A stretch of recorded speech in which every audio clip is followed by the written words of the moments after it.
Good morning and welcome to another edition of the National Newspaper Publishers Association's Let It Be Known. This morning, we have spent 4 days at the annual Disney Dreamers Academy, but we're going to bring you a lot of information about that in tomorrow's show. But this morning, we're going to talk about the headlines of the day with our president and CEO, Dr. Benjamin Chavis. Good morning, Dr. Chavis. Good morning, Stacy. I'm on my way back to Washington, D.C. I spent the weekend in Selma, Alabama for the 57th anniversary of Bloody Sunday, the Voting Rights March across the Edmund Pettus Bridge in Selma, Alabama. So I'll be willing to share that with you. And before we get to that, it sounds like, and I saw pictures from the weekend there in Selma and some postings you've made as well. Lots of stuff to get to on that. Let's just go over a couple of headlines first, Dr. Chavis, and then we'll get to the Selma, how big that is. First, in the news this morning, Dr. Chavis, actor Johnny Brown, who played building superintendent Nathan Bookman on the 1970s iconic sitcom Good Times, has died. His family posted an Instagram post. Actually, his daughter Sharon, who is also an actress, said he was 84 years old. In the post, Sharon writes, "It's too terrible. It will never not be. It's a shock. He was literally snatched out of our lives. It's not real for us yet. So there will be more to say, but not now." She talks about her dad being the absolute best. She said, "We love him so much." Of course, Good Times was a spinoff from Maude and centered on the Evans family, led by Florida Evans. Esther Rose, of course, played that role. They lived in the Chicago housing project. It also featured Jimmy J.J. Walker and John Amos. In addition to his 4-year run on the show, Brown frequently appeared on Rowan and Martin's Laugh-In and enjoyed a lengthy singing and stage career. Many might remember Nathan from the from several stage plays. And he was a very much an accomplished actor. He wasn't just Bookman on Good Times. Yes. And we express our condolences to the family, and he has a legacy that we need to celebrate. Yeah, absolutely, Dr. J. It was also in the news this morning. An alliance of prominent civil rights lawyers from around the world announced it will file an appeal to the United Nations on behalf of Black refugees facing discrimination while trying to flee Ukraine. The group includes Ben Crump, the civil rights attorney for the families of George Floyd and Ahmaud Arbery, and so many others. Attorney Jasmine Rand, who represented the families of Trayvon Martin and Michael Brown. Peter Herbert is also in this group. He was one of Britain's few non-white judges. Jamaican members of Parliament G. Anthony Hilton, British Solicitor Jacqueline McKenzie, and Carlos Moore, president of the National Bar Association in the U.S. They all plan to file the appeal to the Office of the United Nations High Commission for Human Rights, as well as the UN's Committee on the Elimination of Racial Discrimination. As we reported here last week, Dr. Chavis on Let It Be Known, Black Ukraine residents and African refugees have faced heavy racism and discrimination as they also try to flee the country to safety. So we're keeping an eye on that situation, but not only are we, the Black press, keeping an eye on that situation, but of course, your friend Ben Crump is at the forefront. Absolutely. And I was with Ben Crump over the weekend, Attorney Crump, and also with the president of the National Bar Association. And I was with the father of Arbery, Marcus. We were together all in Selma, Alabama. Wow. Well, Dr. Chavis, all the attention the Black Lives Matter-led racial justice movement generated after the murder of George Floyd in 2020, new data shows that the number of Black people killed by police has actually increased over the last 2 years. According to a new report, police shot and killed at least 1,055 people nationwide last year, the most since the newspaper, since the tracking began, since tracking of fatal shooters began by officers in 2015. That is more than 1,021 shootings in 2020 and the 909 in 2019. Black people, who account for just 13% of the U.S. population, accounted for 27% of those fatally shot and killed by police in 2021, according to Mapping Police Violence, a nonprofit group that tracks police shootings. That means, Dr. Chavis, that Black people are twice as likely as white people to be shot and killed by police officers. Absolutely, and it's an alarming report. And on behalf of the NMP, the Black Press of America, we've been covering all these cases each year, and there is a steady incline in these tragic situations of systemic racism in the criminal justice system, particularly police departments. Yeah, absolutely. And Dr. Chavis, we map your travel sometimes, and it gets exhausting trying to follow you because you are everywhere. But you were in a very important place over the weekend in Selma at the Edmund Pettus Bridge. Dr. Chavis, set the scene for us. Thank you. And I really was pleased that Vice President Kamala Harris was able to join thousands of people. All the major civil rights leaders were there, and all the major human rights. And she, on Air Force One, she brought a lot of members of the cabinet. Marsha Floods was there. The Secretary of the EPA was there. The Secretary of Transportation was there. The Secretary of Education was there. There was a major show of the Biden-Harris administration to support voting rights.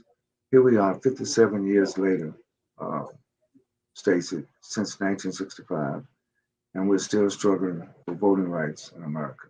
Well, Dr. Jacobs, let me ask you a question about that. Like 1965, obviously, you've been in this movement from the time that almost from the time you came out your mother's womb. But 1965, we go back to the Voting Rights Act, and I mentioned this before, and I know you had a response to this. And I'll ask you again. Lyndon Johnson, against very adverse situations, was able to get that bill through. He was able to get civil rights through.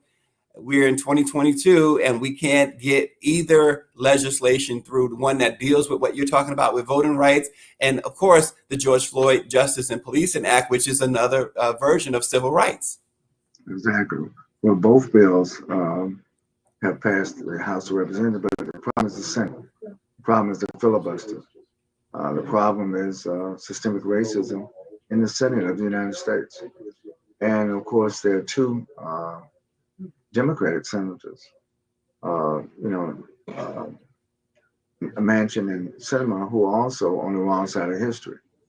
So, but I'm going to go back to 1965 when the Voting Rights Act bill was passed in the wake of what happened on Bloody Sunday with Hosea Williams, John Lewis, and over 600 people were beaten. It was bipartisan. Both Republicans and Democrats supported and many Southern Democrats supported the Voting Rights Act 1965. So it's interesting. Since the passage of the Voting Rights Act 57 years ago, you would think that there would be an incline in voting rights. But what happened has been a decline because of all the voter suppression measures that have been voted in by state legislatures. Well, you always mention too, Dr. Chavis, that for every action, there's a reaction. You talk a lot about the 8 years of Barack Obama as president, and the reaction was Donald Trump, and the reaction from Donald Trump, again, the reaction from Donald Trump's loss has been the voter suppression laws that have popped up in just about every Republican-led state in the country. Right. There's one other interesting statistic. We found out, Stacy, that in 2016, when Trump was elected, the Russians interfered with the election. So it's interesting when we talk about what's going on now in Ukraine, but people have to remember that the Russians also set up fake social media channels to discourage African Americans from voting. Yeah, it was specifically targeted to African Americans. That's right. We find out. So as we say in the movement, for many decades, struggle continues, and we have to stay focused. And that's why I'm so pleased that the Black Press on its 195th anniversary this year, this month, we are rededicating ourselves to fight for voting rights, fight for civil rights, fight for human rights, and to improve the overall quality of life of the communities in which we serve. Yeah. And Dr. Chavis, of course, the crew at Let It Be Known has been down in Disney World over the past several days. And we have captured some great stuff. We're going to bring all of that and more on tomorrow's program. You don't want to miss it because it was such a great setting for young kids. You got to meet these kids that we met, and we're going to bring many of them to our viewing audience. You talk about, we hear the term Black excellence. Dr. Chavis, you would love these kids, 12 years old, starting their own businesses, 14 years old, doing a 501c3. And then the actors and actresses. We talked to one actress who I'm not going to tell you who he is right now. Watch tomorrow's show, but you're going to absolutely love her. And we saw many of our member papers down here in Florida, including here in Jacksonville, the Florida Courier, of course, the New York and Amsterdam News. Josh Barker was there, the Charlotte Post, the Atlanta Voice. It was tremendous to see that. And having said that, it's good to see Joy Bramble of the Baltimore Times watching us this morning. Good morning, Joy. But Dr. Chavis, I want to talk more about your trip to Selma, because I know for you, particularly for you, and folks like Jesse Jackson, it brings back a lot of memories, not so great memories, that's for sure, but it brings back memories nonetheless. Well, yeah, it was a triumph. But keep in mind, we're still fighting for voting rights after 57 years. But all of the major civil rights leaders were there. Reverend Jesse Jackson was there, Reverend Al Sharpton, um, and Reverend William Barber really gave a tremendous sermon. And then, of course, Vice President Kamala Harris gave the keynote address at the foot of the Edmund Pettus Bridge before we walked across. And I was so pleased to be there on behalf of the Black Press of America. The Greene County Democrat, one of our papers in Alabama, was there. The Birmingham Times was there, one of the NMPA newspapers. So the Black Press was on the case. And I think that I can predict that this year, Stacy. I think we lost Dr. Chavis for a moment there. He froze up a bit there, but it's good to see Lester Booker this morning. Good morning, Lester. It's been a while. But yes, go ahead. I saw Lester at the gala for the United Negro College Fund. I'm so pleased. We were sitting at the table from Delta Airlines, and so Lester Booker's continues to be a freedom fighter in his own right in corporate America, but he's a good ally to the Black Press, and he's coming to New Orleans when we have the convention in June. Oh, fantastic. So, Doc, going back to Selma, what really stood out for you for this time in Selma? You mentioned the vice president, and you mentioned cabinet officials coming, but what's really stood out for you? Well, what stood out? This is Women's History Month, March.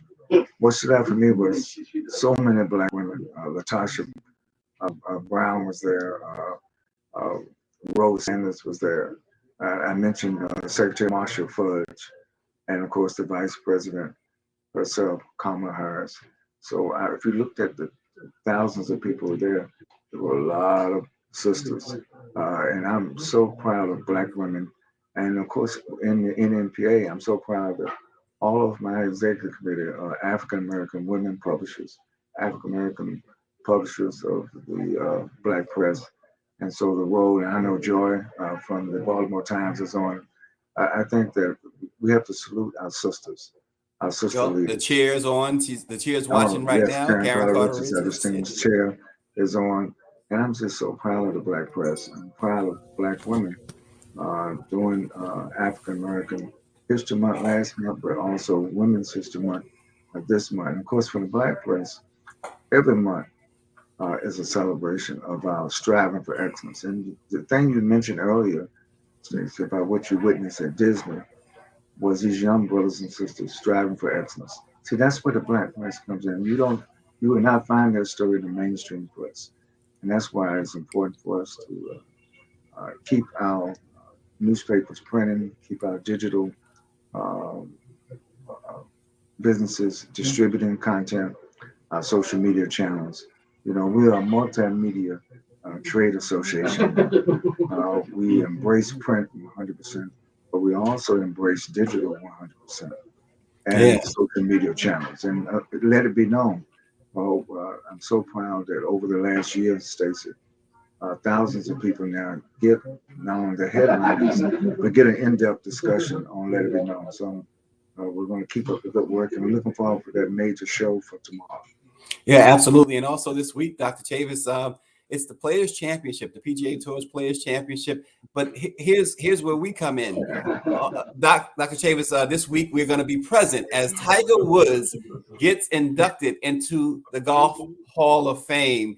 So we're looking forward to that. That's taking place on Wednesday evening. We'll bring you some great information from that and some sound bites from Tiger himself. We expect, and of course, Dr. Chavis, you're one-on-one with Commissioner Jay Moynihan on Saturday. So we have a lot to look forward to. You know, Florida is a big state. So we were in Orlando starting this week. We're in Jacksonville. It's been great to see that, as you mentioned, our publishers, the journalists that work in the Black press. I see Jackie Hampton has signed on, and good morning to Jackie Hampton. You talk about women's history. The Black press, our executive board, of course, is all Black women, and so we continue to let people know, as the show says, let it be known that the Black press, 195 years, Dr. Chavis, and when you think about 195 years, you're going back really before the end of slavery. Absolutely. And that's why we're so proud of the Black Press of America. For 195 years, we not only report the news, but we're an advocate for freedom, justice, and equality. And we have to continue to do that. And you mentioned Florida. We got to get the vote out in Florida. We got to get the vote out in Texas. We got to get the vote out in Mississippi. We got to get the vote out in Maryland. And all of our brothers and sisters, we're going to be engaged. And at Black Press Week, we're going to make a major announcement on the 16th and 17th of March on behalf of the Black press about the role that we intend to play to get the word out. Yeah, and so Doc, I noticed I mentioned earlier how I've seen some of your posts. I saw really what was a fantastic video of you and the Reverend Jesse Jackson. Tell us a little bit about that meeting. Well, Jesse and I have been colleagues. You know, I'm from North Carolina. He's from South Carolina. So for over 50, almost 60 years, we've worked together in various capacities. First in Southern Christian Leadership Conference, Student Nonviolent Coordinating Committee, CORE, and he's been a columnist for the Black Press of America. And of course, I'm so pleased. You know, this is my 9 years now with the NNPA.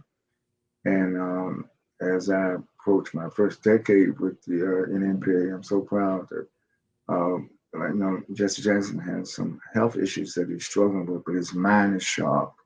And the video that you saw, we were having a discussion about the importance of getting out the vote across the country. That's what we were talking about. Well, yeah, I tell you what, you always mention the word trending. That's trending. Yes, so, yes. so Selma, again, were you impressed with the turnout, Dr. Chavis, I was overall? very Because that impressed. bridge looked extremely packed. Yes, tens of thousands of people were there. And again, another thing that was impressive was young people, Generation Z, millennials. They were out there strong and they were leading the chants. And it was really great. And then I have to give Vice President Kamala Harris, got to really salute her. Uh, she not only brought a lot of the cabinet members with her, but she spoke right to the point. of not allowing voter suppression. And it was interesting. A lot of people made parallels about what is going on today to what is going on with Black America today in terms of democracy. How can we have a democracy in states of suppressing Black voters? How can we have a democracy when you're trying to prevent people from voting? You know, the First Amendment of the Constitution of the United States is about the right to assemble, the right to vote, the right to speak, and the freedom of the press. You know, and I think that we have to continue to organize, mobilize. Reverend Barber's leading a major mobilization on Washington, Poor People's Campaign in June. And then it will be the anniversary of the March on Washington in August. But I'm so pleased that the NNPA, we're going to lead the way this summer with our convention in New Orleans. And we're going to be talking more and more about that as we get close to the June convention of the National Newspaper Publishers Association.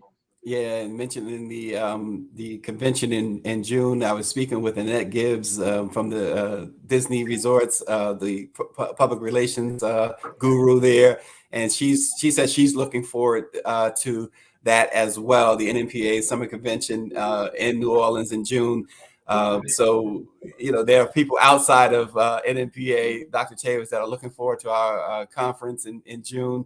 It should be a big one. 195 years, the Black press of America has been bringing news and information that our communities certainly There are can thousands use. of people from the Masons and the Eastern Star. That's the auxiliary of Black women. They were all dressed in the white Eastern Star. And the Masons, you should see, man, they look like a mighty army of strong Black men, all in their regalia of the Masonic order. So it shows that we have a diverse community, even within Black America. And I'm very proud of our diversity, our unity. We seem to be coming together. And the Black press, I was telling a lot of the civil rights, we're the glue. Because a lot of times, you know, there are forces external in the Black community that try to pit one organization against another, try to pit one leader against another. But in Selma, it was about unity. It was about working together. It was about loving one another. Dr. King's concept of the beloved community. You can't talk about having a community of love if we're not loving one another in our own families, in our own communities. And so, what are the things we're going to do at the NNPA convention? We're going to be talking about Black press love. Wow. Okay. Well, we're looking forward to that. Everyone around the country is looking forward to that. June in New Orleans. It's going to be our first in-person conference in wow since the Absolutely, it's pandemic going to be a began. great family reunion, great trade association reunion, and of course Terry Jones, a member of our board of directors, that will be one of our hosts.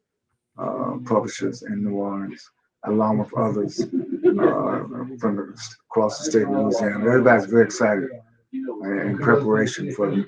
And then throughout this year, we're celebrating the 195th year of the Black Press of America. Yeah, absolutely. Well, don't forget to join us tomorrow. You don't want to miss tomorrow's show. In fact, you want to let your neighbors know. You want to let your friends know. This is one not to be missed. You're just gonna love this Disney Dreamers program. We've been writing about it at blackpressusa.com, and many of our member papers, like I said, were there. They've also documented it, and it is a amazing program. The smiles, Dr. Chavis, the confidence, and 100 young scholars, really. And you know, the thing about the Disney Dreamers Academy is that tens of thousands apply, and only 100 each year get that invitation. And these are extremely talented individuals, and they have challenges. We talked to a young lady, 13 years old, at a young age. I believe she was 6 years old. She had a heart transplant. She lives there in Maryland. We have an article that you can read about her soon on blackpressusa.com.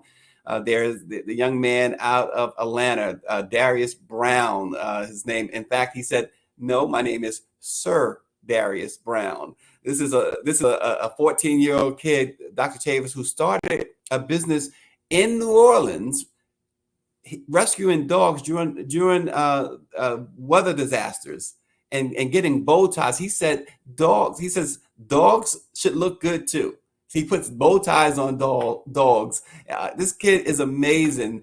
We spoke to the young ones who are going to be computer scientists. One young lady, April Breedlove. Dr. Chavis, is now an intern at Disney in the computer science field. And she's going to be a computer scientist. So that's just a little snippet of what we found at the Disney Dreamers Academy. Stay tuned, because we're going to be bringing that tomorrow, and we're going to be bringing some more information on that throughout the week as well. And also, as I mentioned, the PGA Tour, the championship, the Players Championship, we are here this week for that. Dr. Chavis has a special interview coming up with the commissioner. So stay tuned. A lot of things going on. Tiger Woods' induction ceremony. The Black Press of America will be there. Thanks so much for joining us on this abbreviated Let It Be Known. We will see you tomorrow. Thank you.